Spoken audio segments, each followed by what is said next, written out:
Welcome to the Campus Ministry Today podcast for church-based as well as campus-based collegiate ministry workers all over the world, really.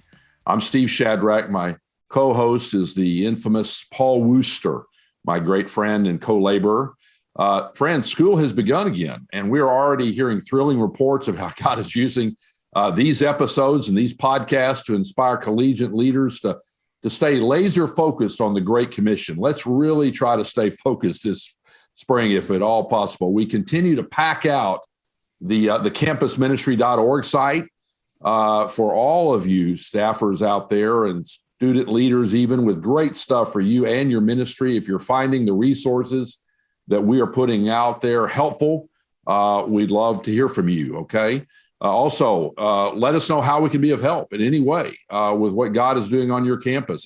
Paul and I have been doing Zoom calls with all kinds of campus ministry groups even this week, but some of them are going through the fuel and the flame. And so we'd love to do training with your staff or speak at conferences or events with you.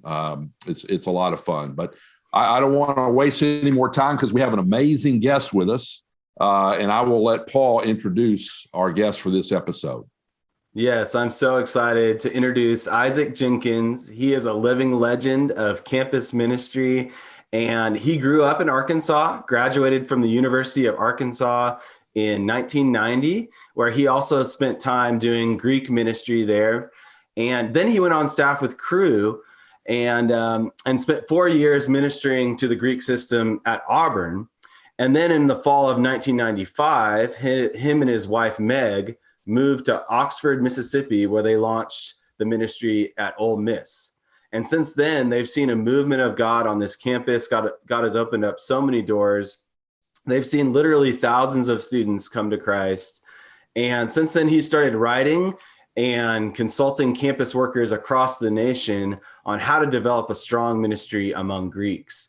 He and his wife, Meg, are now on staff with Campus Outreach, and they still minister at Ole Miss to Greeks mainly, and also the football team. We just found out about that. So he's just prolific in who he's able to reach out to. And the big reason they wanted to stay, one reason they wanted to stay, is all three of their kids are in college there. So you could even say it is a Greek legacy, which is also the name of his ministry to Greeks there. So I'm so great to have you, Isaac. I know you and Shad both have a love for the University of Arkansas. So you try not to geek out about that too much, guys. But Isaac, could you share a little bit of how you came to Christ? Was it at University of Arkansas there? Yeah. So Paul, I was actually in high school, Fellowship Bible Church in Little Rock, went to a summer camp back in '83 and heard the gospel really clearly and realized, and the only reason I went is my mom made me, and there were a lot of pretty girls there. So there was, God drew me for other reasons. And I heard the gospel one night, realized if I died tonight, I had no idea where I was going. And the question that guy asked me, I ask every guy, every fraternity pledge class, if you died tonight, how sure would you be that you would go to heaven on a scale from 0 to 100? And, surrendered my life to Christ that summer, started getting into Bible study, went to Arkansas, pledged Sigma Chi, and then my second semester of my freshman year, which would have been the fall of '87, I was really convicted because some Cru guys had come into our chapter and spoken to the pledge class, and I hadn't done anything. And I just felt like, man, I need to stand up in front of this spring pledge class.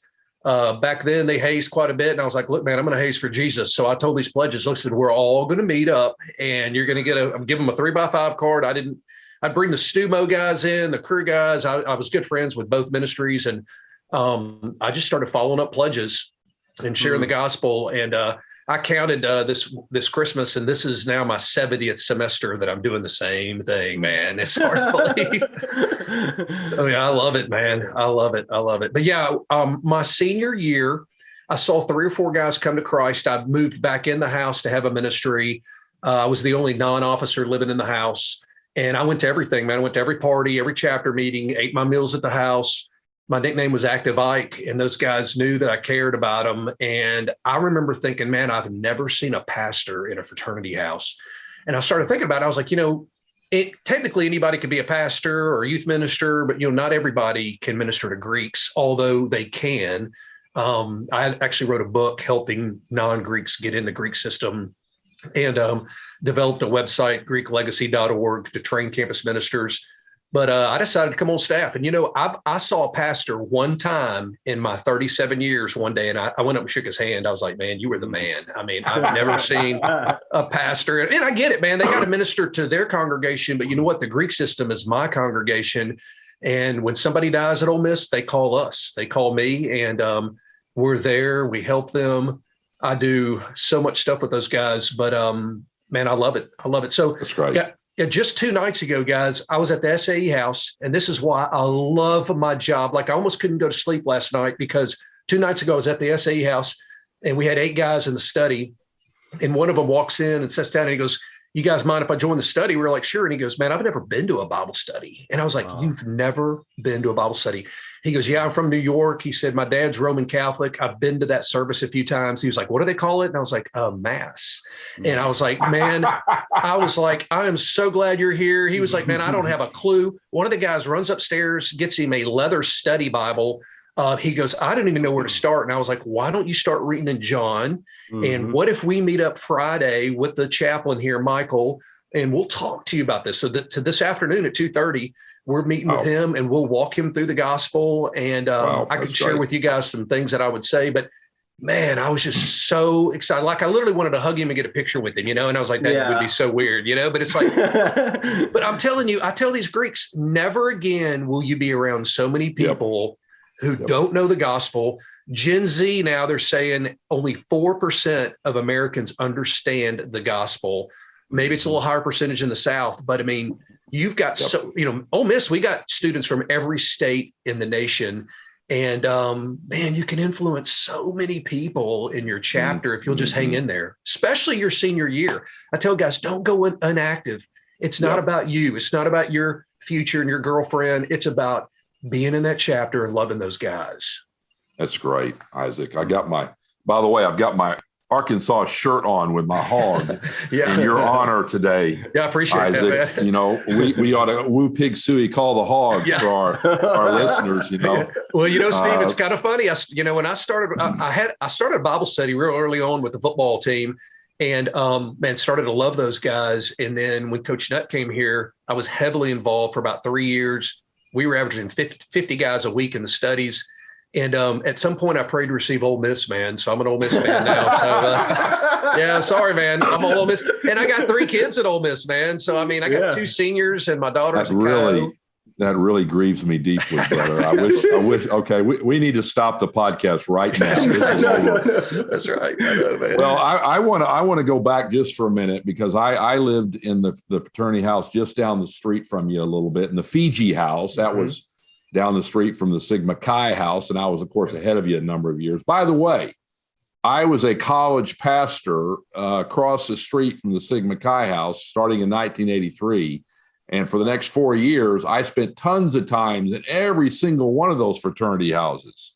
And so you and I may have never crossed paths, but I was technically a collegiate pastor, and I was spending time every day in those houses. So give me a little credit, okay? Yeah, well, you guys, I mean, I'm telling you, Stu Mo and crew, they were doing it. And, they were the reason they were, I was sitting around my senior year hanging out with an older Sigma Chi from Baylor that was on staff. And I was like, man, I want to do what this guy's doing. This is great. Now, we feel like sometimes we're not insiders, but you can become an insider. I tell the Greeks, you're an insider right now. You're there, but I can come along beside you and I can help you develop you. And also something you mentioned, I do have a question for you, but something you mentioned is that if you get in good with this year's pledge class or this year's freshman football players or something, they're now introducing you to the next year's group. You have instant credibility. You're an instant insider. It's a domino effect, like you said. And so I've been doing that with the fraternity presidents now for 15 years. And so we got it started. Well, that first year, those guys introduced me to the new presidents, and then I had them in a group, and then they introduced me to the next year. And so it really don't let that credibility chain ever fall dormant, because you'll have to kind of start from scratch again, won't you? That's right. And once you're in, man. I mean, I'm in about 3 houses here between my staff. We've got 10 staff. we're in every fraternity and sorority. And once you're in, man. I mean, I can do anything I want in those houses. And then I try to be a good spokesperson. So I've gotten to be good friends with the dean of students. You know, I took him out to kill his first deer. I mean, it's like, you want to be in with the university. So if they ever hear anything negative about Sigma Chi or campus outreach, I want them to know they can pick up the phone and call me. So I'm in with those guys, you know, but then, yeah, you're in. And then when you get in with the advisors, you know, I've been an advisor for 11 years. So once you're in with the advisors, you're in. That's when I developed my manhood series that I got from Robert Lewis out of Little Rock and started doing these fraternity talks. The pledge trainers love it. They need guys to come in and give talks. And I speak on character and integrity and how to treat women. And most Greek systems need scheduled people to come in through to let the university know. And so I'm able to fill that void. And on my Greek Legacy website, you can watch the videos under my manhood tab and you can give those talks. But the advisors love it. They want to produce men, and they know that these guys are living like children, you know. I know Paul wants to ask you about your Auburn ministry. Let me ask one more question before Paul gets to that. So let me ask you this. You've got a series of talks that you prepared, kind of short salt talks on different topics. And you go to who? The pledge trainers, and you say, I know you've got to have programs this semester for your pledges. Here's a series of talks. Would one of these meet some needs for your group? And so you give that talk, and then where does it lead from there once you give the talk to the freshman pledge class? So with Sigma Chi, those guys are going to hear me talk probably 8 or 9 times because I'm going to be given 4 to 5 manhood talks. You go to the pledge trainer, you try to find him and talk to him face to face. I always say, you walk into that fraternity like they need to hear what I have to say. Like I've never worn a football pad, but when I walk into my football study and they're 5 times my size, I don't care because they need to hear the gospel, and I've got that. And if they don't hear the gospel and they don't understand it, then they're missing out. So I walk in with that confidence, and then I go try to find the pledge trainer or the president, and I say, hey, I have a list of things. I've got to talk on 5 components of a healthy chapter. I wrote an article. It's on the website. I can give that talk, or I can do my 3 to 5 talk manhood. And then I'll tell them, hey, who do you guys party with? They'll say Chi-O. And I'll say, well, you know, the Chi-Os are wanting to do a freshman co-ed study at their house. Let's say Wednesdays at 4. Would you be interested in getting your guys out there? And they're like, yeah, man, we'll have our guys there. So we tell the girls, hey, we're going to have 75 guys coming over this week. Can you get your girls there? And they're like, we got 140 girls. We will get those girls there. And then it becomes a culture over years after years. And we've been doing it for 28 years. We started one co-ed study 28 falls ago, and it grew to 9 co-ed studies. I was sharing with you guys earlier, we'll have 800 freshmen in those studies. We have a Sigma Nu that buys us 800 Bibles every fall. And he told me this fall, he said, Isaac, you know, I've given you over 11,000 Bibles over the years because he knows we're going to give them out to all of them. And we'll see them all around campus. You know, they've got those Bibles, and we'll use the NIV, really cheap Bible. And then we'll put a box of those Bibles in the nice room at every fraternity and sorority, because when you pull that box out and you're doing a house study, guys don't know where the book of John is. They're flipping around. So I want to be able to say, hey, guys, turn to page 383. We're going to start looking at the book of John. We're going to start chapter 1. We're going to look at some claims of Christ. It's not what Bible study you're doing. There's no magic bullet out there. It's just you being there and you being with those guys and just walking them through the word. That's incredible. Man, wow. I love this. And this is such I really pray that ministry leaders will take these ideas and run with them. And a lot of collegiate ministry leaders are kind of intimidated by the Greek system, especially if they weren't one. But there's so many ways, like what you just described, for a ministry leader to go from the outside in to become an insider. Can you, we're kind of going a little off script here, but I think we're getting into some of the meat. But what are some ways that if you were an outsider, you weren't in the Greek system before, what are some ways to kind of break into a fraternity or sorority as a staff member? So you want to get in, and there's a short talk I'll do sometimes where, let's just say I have 5 minutes. I'll just say, guys, you're going to have a lot of opportunities to grow academically. You're going to be able to grow socially through all the parties. physically through intramurals. But if you're not careful, the spiritual area of your life will get put on the back burner.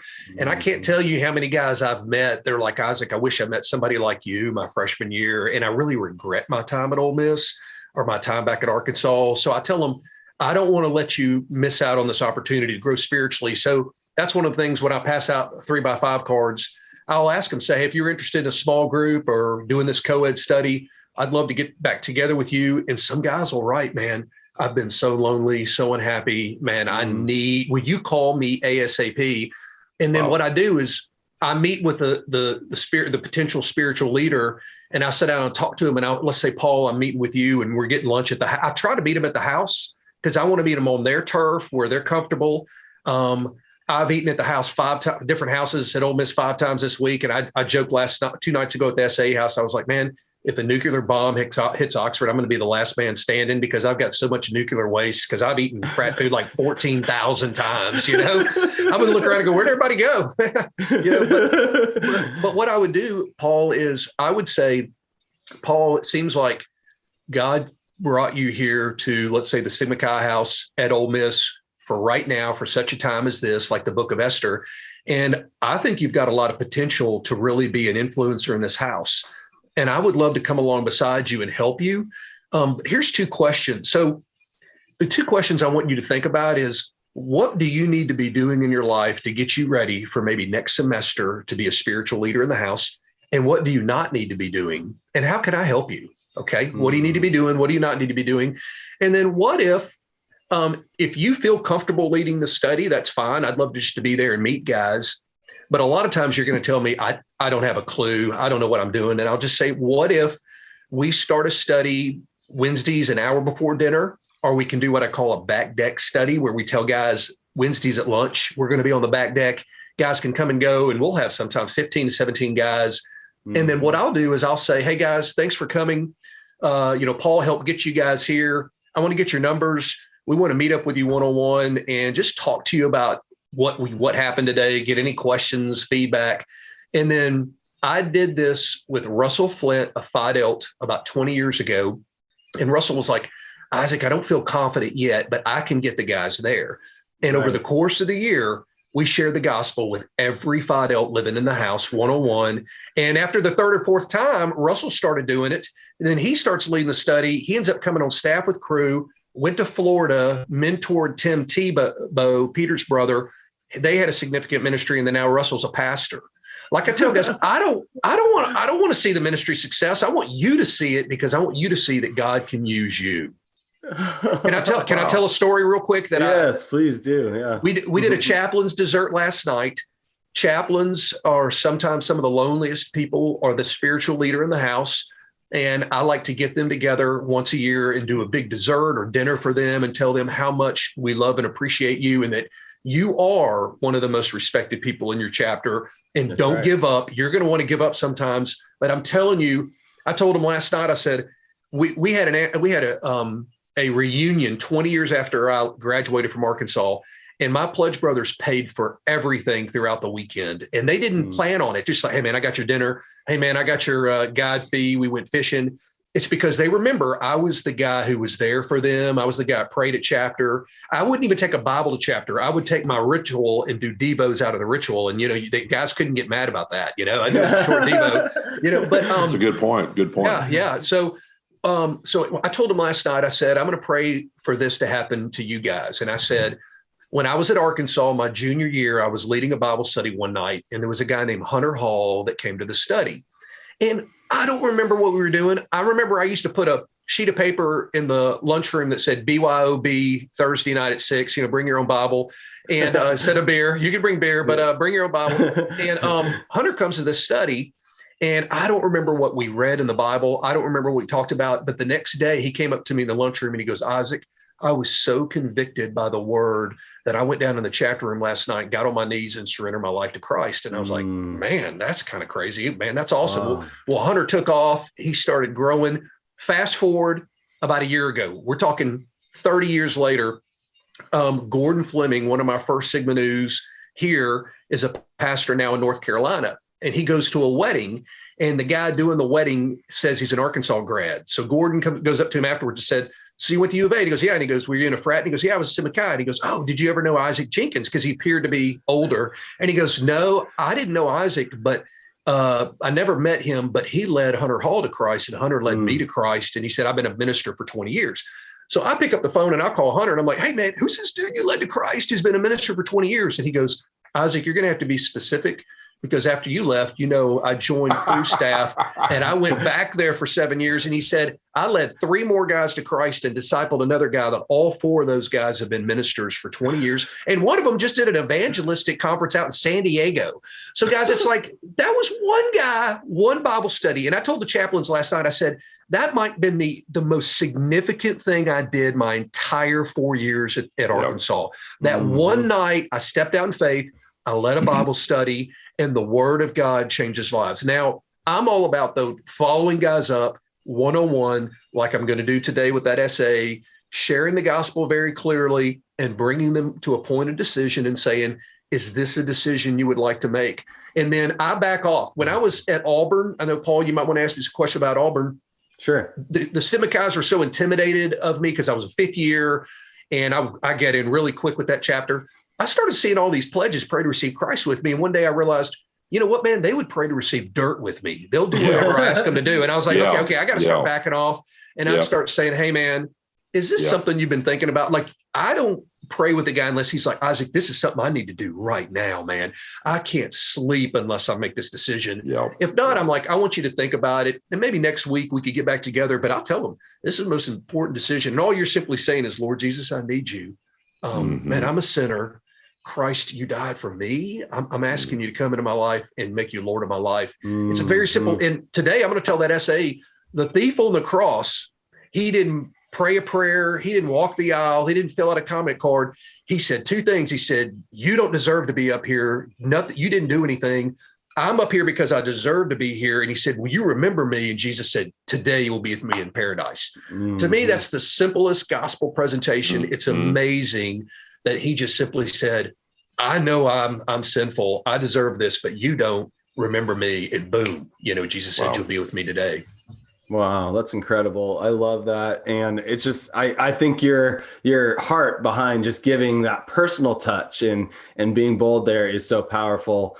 So can you tell us a little bit about the Auburn years, those 4 years you spent in Auburn? Yeah, it was great, man. I'm still close. One of the Sigma Chi's I mentored was in my wedding. Another one lives here in town. He actually came here with me and helped me start crew at Ole Miss. But those were some really exciting years. We took a lot of fraternity guys to Serbia at the time. We launched ministry there. We launched a campus ministry in Croatia, then Romania. Then when I got here, my wife and I almost went to Romania full time, but we were challenged to come here because we were Greek, and man, I'm so glad we did. And over the years, I've had so many opportunities to either pastor a church, or we thought about going back to Fayetteville and helping do Fellowship Bible Church. But I just thought, man, Lord, nobody's walking in these houses and sharing the gospel with these guys. This is a niche that I've got, and I need to keep doing it. And my prayer is that we would have guys, I don't care how old you are. I used to be their age. Then I was like an older brother. Now I'm the age of their dads, but they treat me like a dad. They treat me with respect, and they listen to what I have to say because I love them, and they know I love them, and they know I care about them, Well, and I was going to say that there's going to be a day before too long that you're not their dad's age, you're their granddad's age. I know, man. So, I don't spend as much time in the houses themselves. I've got a barn near campus that lots of free food has a way of really drawing them in, And so I spend some time in the houses, but more time.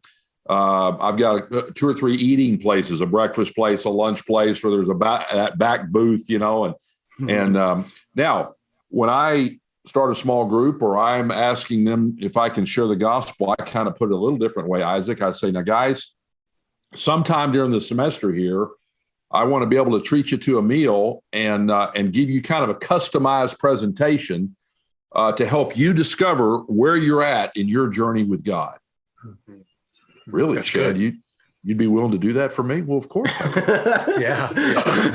But I don't do it by myself because I have a few times I have, but over the years, it's so much better, especially as you get a little older, to bring along another student like you do, Isaac, many times, who you led to Christ. Yeah. And really, as many times as possible, let that student, that new Christian or something, they're taking them through the gospel. And that pressure that you're talking about, I've seen it, I've felt it, that they feel like, yes, if I ask them to receive Christ, they will receive Christ. Well, that's not what I'm looking for. I'm looking for a genuine decision. And so, you've got to. But if there's another student there who's primarily doing the sharing, that to me that feels a little bit more relatable and genuine than the old guy who's kind of feeling like you're putting pressure on him or something, That's right. And the reason, Steve, too, I want that guy with me is I want to train him in ministry. But there's a better chance you're going to show up to the meeting if I tell you, hey, I've got an older Simikai coming or an SA. He's going to be here. And they're like, oh, man, I better be there, especially a pledge. He's like, dude, I'm going to be there. I'll be at that meeting, Yeah. So you can meet him at the dorm. You can meet him. We do freshman pre-Greek studies before rush starts. If you have a delayed rush, and then all those guys. What does that look like? So what we did is back when we used to have 800 to 1,000 at our weekly meetings, the first few meetings, we would tell them, hey, we're going to do a pre-Greek study. We're going to do a cookout first, guys and girls, the first week on campus or somewhere. Then we're going to do every Wednesday at 4:00 at the freshman dorm in this room. And you get to know 15 or 20 guys. And then I invite my Chi Phi Delta, Sigma Chi, Kappa Sig to come and share with those guys and get to know them. Then what we do is we say, okay, these guys are going to tell you when they're going to be eating lunch at the house, so you can go meet guys. So once they go to the houses and meet a few guys having lunch, there's a lot of times they're going to get a bid from that house because they're going to meet guys. Whoa. So I try to set all those guys up with different fraternities getting lunch. But I just talk about, would Jesus have joined a fraternity with those freshmen? And I talk about how, in Matthew 9, he was hanging out with the lost. He was sitting at their table. He was spending time with them. And that's why he looked out, I believe, the window to the Pharisees and said, it's not those who are well who need a doctor, but those who are sick. And we've got a lot of guys. Guys, several years ago, I was a little convicted because my sister was working full-time in Honduras with orphans. And she even adopted an orphan kid, Rodolfo, who's my nephew. And I was like, Lord, my sister's literally reaching the orphans. And here I am hanging out with all these rich, frat guys that drive nice cars. Well, I was reading in Revelation chapter 3 in the church of Laodicea. And he said, John says to the church, you say you are wealthy and you have need of nothing, and you do not realize you are poor, blind, pitiful, and naked. And that's what these guys are spiritually. Wow. And I was like, that's what I'm doing. I'm reaching those guys that they are on the outside. They may look like they got it together, but on the inside, man, they are naked and poor and miserable. And I have that kind of attitude when I'm meeting with them. Isaac, you might remember your sister lived with our family for a year or two in Conway. That's right. I don't know if you remember that. Yeah, man, that was a long time ago. Yeah. That Jennifer's was a while back. Great. I know. She's I know. We keep up with her a little bit, and we've had students live with us. We have for about 30 years. We would have students live with us. Don't try that yourself, you listeners today, but it was great for what we did. This fires me up because and I'm sure it fires up Paul and a lot of our listeners. Yes. Just the incredible potential of reaching Greeks. I mean, not only do they have a tendency to attract leaders, but also, like you're talking about, they produce leaders. And so it's so strategic. I sometimes call, the Greek chapters and some of the other affinity groups that have strong relational networks, I really call that the heart of the campus. Yeah. What are the strongest relational networks on your campus? Let's look for those. That's how we're going to start a movement, not just a ministry. But it just seems like, I was trying to think, Paul, this yesterday morning, how many campuses I think I've been on, in the last 45 years. Hello. I think it's well over 500 campuses, with all the different ministries I've been associated with. Well, you get a feel for those different campuses, and it seems like it's somewhat unusual to go onto a campus and really see some kind of a thriving gospel-focused ministry among the Greeks. And yet they are many times the most relationally networked and in some ways the most strategic. But why do you think, Isaac, why do you think so few church-based or campus-based ministries will spend their time focusing their energies on reaching Greeks? I don't know. I think it's just the intimidation factor, or we just think all those guys are going to hell and they want to go to hell and they just don't touch them at all. But I tell you, there was a Baptist church down in Starkville. I went down there and spoke to the Simachai chapter, spoke to their pledges, did the first manhood talk, introduced those guys. Those guys did the next several talks and got them kind of into a culture of mentoring guys down there. So we can help churches, we can help campus ministries. That's what I like to do. But I tell you, Steve, one thing that happened to Bill Bolt, who he's been doing Greek ministry as long as I have, he's at Auburn. He was a pike at Texas, and a crew guy came and sat down with him in his room one day. And it'd be like me sitting with you when you were a Fiji at Arkansas. And what I would say from what happened with Bill is I would say, Steve, wouldn't you say the Fiji house is probably one of the best houses on campus? And you'd be like, yeah, of course, And then he said, then I would say, well, wouldn't you say the Greek system at Arkansas is probably the most socially connected, where all the leaders are going to come from? And he was like, yeah. You'd be like, yeah. Well, wouldn't you say the University of Arkansas is the most influential university in the state? And you'd say, well, yeah. Well, Arkansas influences the states all around. As a matter of fact, a third of Arkansas students now are from Texas. And Bill Bolt said it changed his view of, wow, I can make an impact.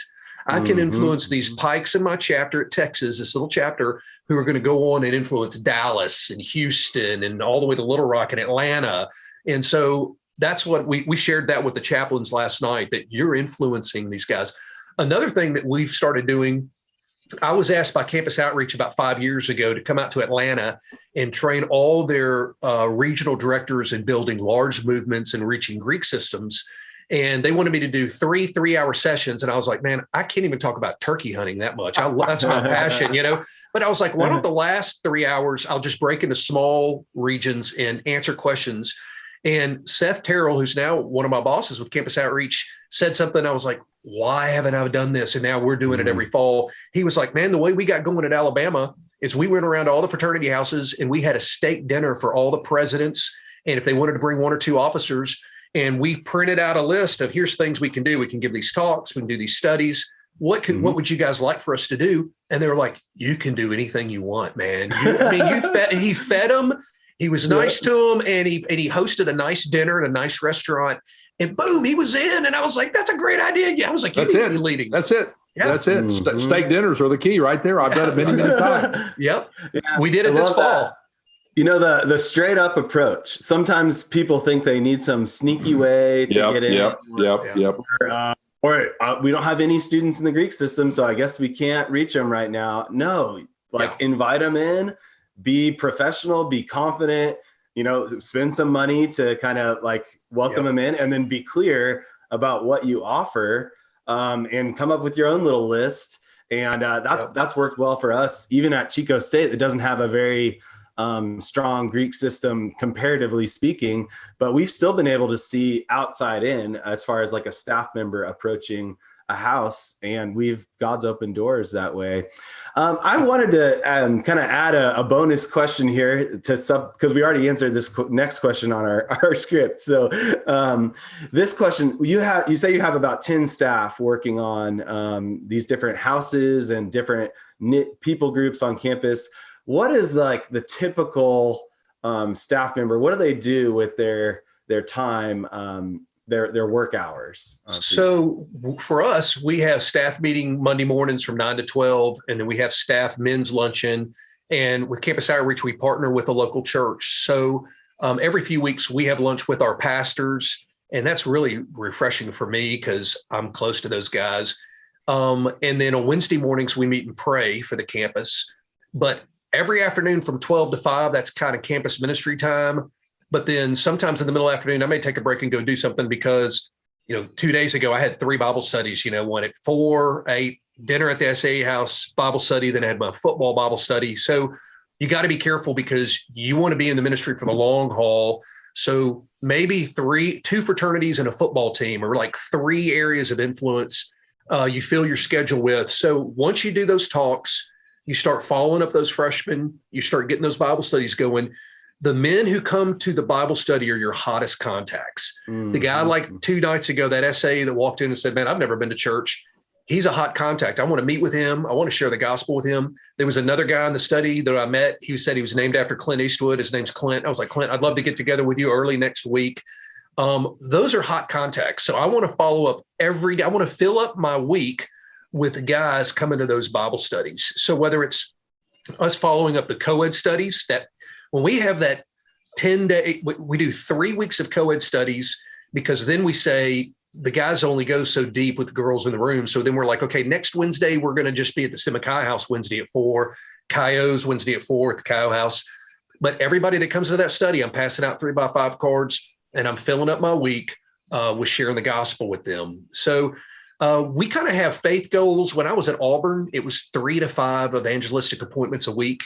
Campus Outreach will say, why don't you come up with a prayer goal, maybe 30 evangelistic conversations over the course of the semester. But like, we're the evangelistic Marines. If we're not doing it, there's a good chance nobody's doing it. Nobody's doing it. Nobody. Yeah. And I love that your focus on that. They're more missionaries than they are pastors. We're not sitting in our office preparing sermons. We're on the campus, building relationships and getting into these different people groups on campus and grinding that way. Is there anything Paul, I would say too, if you're doing a weekly meeting or a monthly meeting, don't spend a lot of time planning a monthly meeting, and don't spend a lot of time working on a talk. Say, Lord, I'm going to sit down and spend these few hours. I pray that you give me the words to say, but I would rather give a C+ talk and share the gospel with more men. Because that's not what we're about. We're about sharing the gospel, So I know some staff, if they're giving a talk, they'll sit in the coffee shop for 30 hours. And I'm like, no, man, I don't want you doing that. I want you in the SAE house meeting with guys. We launched this fall Campus Outreach, and what we're doing is a once a month meeting. We were in the Semakai house Tuesday night. We had about 150 students in the chapter room. We were averaging around 250 last semester, but it's going to come and go because of the Greek schedule. You live and die by the Greek schedule. The next Tuesday night, we're going to have training for our student leaders. Then the next Tuesday night, maybe we're going to have a cookout for our student leaders. We're trying to have something every Tuesday night. We have about 110 student leaders. So we're pouring into those guys. And so our staff just kind of voted that we were going to just do one monthly meeting. I like the every other week, but it's been great. So, and we're meeting in different chapters. And that's what Meg and I did when we first came here. We just bounce around. And then with social media, here's what's fascinating is a SAE can make a video of himself going, hey, I'm going to Campus Outreach tonight. I'm going to invite all my friends, and her friends see that as an invite. Or listen to this. I think this is fascinating. About 4 years ago, 2 Phi Delts got out the whole active list, and, our chapters are the biggest in the nation. So counting pledges, they'll have like 260 guys, and they sat down and started texting these guys individually. Hey man, Steve, I'd love to see you at the Bible study today at 4:00. Paul, I would love to see you. And then you end with, well, I see you there. You end with a question. And they were having 50 Phi Delts come to their Bible study, man. I told them, I was like, that's some of the most guys I've ever seen. And then Kyo started doing it last year. She said she would spend 2 hours on a Monday texting each girl individually, a individual text.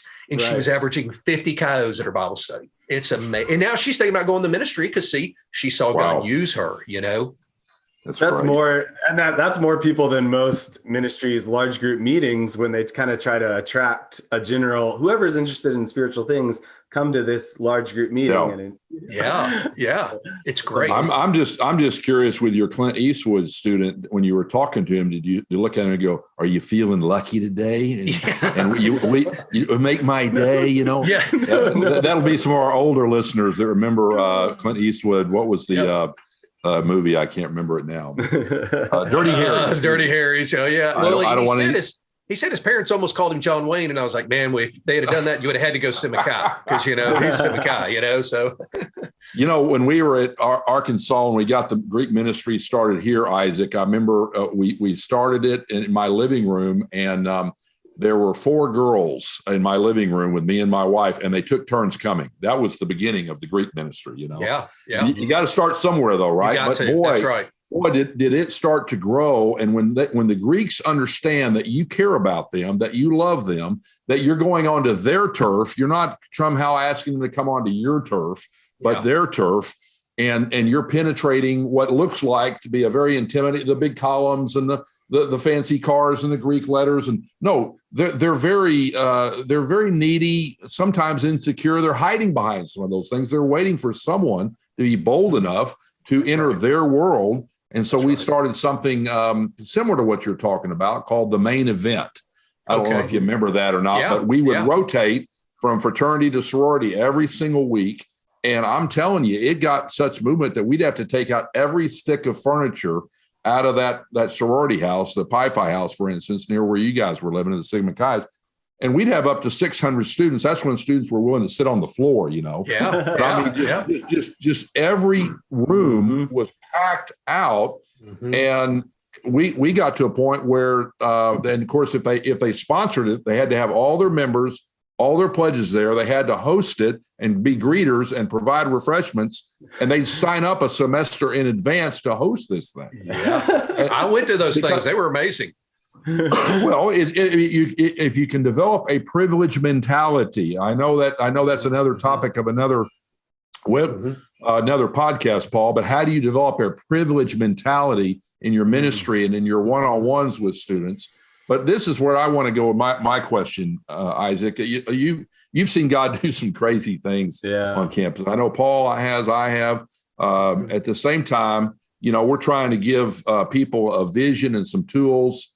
With all these different ministries, we're trying to serve, Isaac, around the world. Really, we're trying to help them say, you are a ministry. That's fantastic. Maybe that's the kind of ministry, exactly the kind of ministry God wants you to have. But for some, we're saying, would you consider what we describe as a movement? Yes. And there's we see a lot of ministries on campuses, but seldom do we see a movement. Yes. And I know that you've thought a lot about that. And so how would you differentiate between a ministry and a movement? How would you define a movement on a campus? Yeah. And then how did one develop at Ole Miss, do you think? Yeah, that's a great question. I've never written an article on that because Eric Swanson created a masterpiece called Movements versus Ministries. You can Google it online.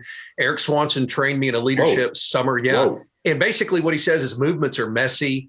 Ministries, everybody. It's really small, really controlled, When Crew grew into a movement, if you have high control issues, you can't do it. You have to be willing to let it go. So like if I showed up at our weekly meeting and it's real simple, couple songs, somebody's going to get up and give a 5-minute testimony, and then somebody's going to give a 20-minute talk. But if I see a guy and I'm like, he says, I'm a Fiji and he's telling a story, I'm like, I've never seen that guy in my life. I have no idea who he is, but I guess he meets with Steve. So Steve got him into that situation. So you can't control it, man. God just starting to do things all over the place. So a movement is where you really let God do what he wants, and it's messy. I don't know everybody's name. Things are going to happen that are kind of crazy, but man, you see a lot more people come to know Christ because a movement is much bigger and broader than you. It's past your staff, your church. I mean, it's big, and we had a movement for a while. And I'll tell you this, brag on Stu Mo. I tell people, Stu Mo at Arkansas that you got going back in the 80s is the longest running movement in any campus in the nation, I think, of any ministry. Wow. I mean, it's still strong. They took like 150 kids down to the beach last summer. I told, those leaders that I went to college with, a lot of them, I was so proud of them because during COVID, they still went and did a beach project. They saw way more people come to Christ on the project than got COVID. It's like, man, they were not scared. And I just have the highest respect for Stu Mo. Well, thank you, bro. But we have got a lot of listeners, a lot of watchers. This is, audio and video, and most of them U.S. based, but we're having a growing number of folks overseas that may not even have the kind similar fraternity sorority systems that we might have on state campuses here, for instance. But we understand that a movement is bigger and messier, than a ministry. But let's say I'm a campus worker. I was on a Zoom call yesterday with the campus staff of a particular ministry on a particular campus, and they don't have many involved in their Greek in their ministry that are Greeks, but and they have a ministry. But I could tell they'd like to become a movement. What would you say are some of the early keys? If I do have a ministry and it's like you said, it's kind of small and it's kind of controlled and it's safe and, and I've got it all, organized, But no, I do. I yearn for a movement, a campus-wide movement that would really become my campus would become a sending base. You're talking about you've raised up campus workers and ministers, and I'm sure missionaries that are spread around the U.S., around the world. Lord God, I'm here. I am this campus minister, church-based or maybe campus-based organization. I want my campus to not only have a movement, but I want it to become a launching pad, a sending base to the nations. I know that those are some lofty words, Isaac, but, but what are some of the initial things you might say to a campus worker that's watching or listening today about those things? Okay, so if you have a weekly meeting going on right now, which most campus ministries, when I Zoom in with their staff, they'll say, we've got like 50 students coming. We've got one Chi and one Sigma Chi. It's like the loaves and the fishes. We got nothing. Should we kill our Greek ministry? And I'm like, no. What you need to do is you need to start what I call a multiple movement. So you've got your movement going on that's hopefully growing. You need to go and start, the co-ed studies like Sigma Chi and DG. So then you start a monthly Greek ministry that's going to hopefully grow, and all of a sudden it's going to kind of take off. At Georgia, about 20 years ago, they started that, and it got so big that they canceled their weekly meeting, and that became their movement. Because fraternity guys, it's like we started Impact about 10 years ago through this really sharp black guy, Stephen Taylor, that was with us, and he ended up being one of my pastors. But we had a multiple movement with black students. We had a military movement. We had, and you could call those, if you want to, small ministries, but they're part of a big movement on campus. And then we would do things together. One of our big things we do is we love Filter of Hope. So spring break, we've already got 50 something students going with us to the Dominican Republic. We tell them, this is going to change your life, man. Just take the step of faith. Come with us. We're going to go into these people's homes that don't have running water. We're going to show them how to take a little filter about the size of a Coke can, connect it to a bucket of water. They're going to have clean water. Then we're going to say, we've got another gift, and we're going to share the gospel. I was one of the last teams in Cuba before it shut down. We took 50 students. I took 50 there. Kyle took 50 Ole Miss students to like Puerto Rico. But I took this Sigma Chi that didn't know the Lord. He's from California. And I said, look, man, just come with me. And y'all listen to this. The last day in Cuba, we're getting ready. We're going out into the community. And his name's Colton. And I said, Colton, I want you to read this passage in Isaiah about the suffering servant of Christ just while we're riding, into the city. And he reads it and he goes, we get out for lunch, and he goes, Isaac, it all makes sense. I've heard you share the gospel over and over this week. I want to surrender my life to Christ. So he prays and receive Christ with me outside the bus. He goes in to get lunch before we go back out. I go sit in the bus and lead the bus driver to Christ. Then Colton comes back out with another Sigma Chi. We go into the community, and the bus driver's like, look, man, I tried to get out of Cuba. They caught me. I was in prison for a while. I just got some questions. And I was like, yeah, man. I even used the analogy of, hey, let's say you and I are on the coast of Cuba and we try to swim across America. We can't do it on our own. He goes, oh, no, I cannot swim. I go, okay, you stay on the beach and I'll start swimming. But, I'm going to drown. Christ is the bridge, So anyway, this guy comes to know Christ. Well, we're sitting on the bus just through an interpreter talking about what it looks like to grow in Christ. And Colton goes into somebody's house with a few other Sigma Chi's and leads a lady to Christ on her couch. And he just prayed to receive Christ like an hour ago, man. And it just shows you the message is so simple, man. The gospel is so simple. You don't have to go to seminary. I've done seminary. I've done evangelism training. But if you know the gospel, that's all you need, and you can lead people to Christ, And I've noticed too, Isaac, that these fraternity guys, they're so relational. That's the reason they joined the fraternity. They wanted to be part of a relational network. They wanted to influence and be influenced and have a sense of belonging. And I've noticed that when I get to lead one of these guys to Christ, I got to lead 3 different fraternity guys to Christ this past spring. And the very first thing they want to do, which is unusual. Not most students aren't like this, but for some reason, fraternity guys, because they're so relationally connected, many times the very first thing they want to do is start sharing the gospel with their friends. And so it's an instant multiplication. It's instant ricochet effect of the gospel, just like your story with your guy there in Cuba. So yeah, that's right. That's right. I had a guy one time, his name was Zach, and shared the gospel with him at the ATO house. And after he was just like, I got to have this. I had no idea this is what the gospel was. I didn't know a whole lot about God, but I got to make this decision. Surrenders his life to Christ on the couch right there at the ATO house. we meet back a week later and he just goes, Isaac, I just want to tell you, first of all, we praise receive Christ. And we're talking afterwards. I'm getting his number and everything. He goes, by the way, I'd been calling him like John the whole time. So he came to know Christ with me and I didn't even know his right name. And so when we would do stuff and he had a name tag, he'd always write John on it or whatever, just messing with me. But the next week we meet up and he goes, Isaac, I don't know what's happened, but everything I think about's changed. Like the way I see the entire world has changed. And I was like, man, that's because you've come to know Christ. The Holy Spirit is in you, But listen, listen, this is the impact that you can have. So I'm doing ministry about 25 years ago in the house. There's a guy named Clint McCullough that's involved with us. He was one of those few guys that knew the Lord and got involved. He's sitting in the house one day and there's this really wild Sibachai named Kevin Shoemaker. If he'd been partying, they called him Kelvin, but if he was normal, they call him Kevin. Okay. So it's like this crazy guy. And one day Clint's just hanging out and he goes, hey man, like Kevin, what is keeping you from surrendering your life to Christ? And Kevin was so grabbed by that student asking that question. He ends up surrendering his life to Christ, comes on staff with crew. But before he comes on staff, he gets all his non-Christian friends together one day and just goes, look, will you just let me do this one time? I'm going to have Isaac meet with us. And I share the gospel with all his friends. One of his friends was like, I'll do it, but don't ever ask me to do that again. And God's using him. Well, then he goes with crew to Florida State. He doesn't know this, but the president is praying, God, if you're real, send somebody to me. He knocks on the president's door, leads Jim Davis to Christ. Those two go to Italy for a few years together. Then I hired Jim to be one of our pastors. Jim is now pastoring in Orlando. When he was at Mississippi State, they led there together. He led a guy to Christ who somebody just texted me the other day was about to speak at UCF at one of the Greek houses. So that guy's like fourth generation, of guys coming to Christ. They're just one Sibachai saying, when are you going to make that decision, man? When are you going to surrender your life to Christ? Wow. Yeah. We need to wrap up something, Paul. Wrap us up somehow, bro. This is amazing. We can spend a whole nother hour together. Yeah, I know. Yes.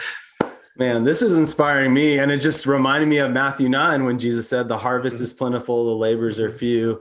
And it's not a question of if the harvest is plentiful, right?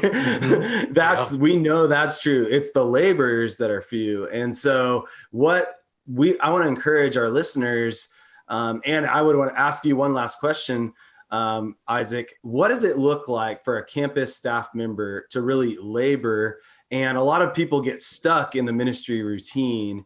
And anything you'd say to that? Because I think just these stories are encouraging me that there are so many students that God does the supernatural when we just step through the doors.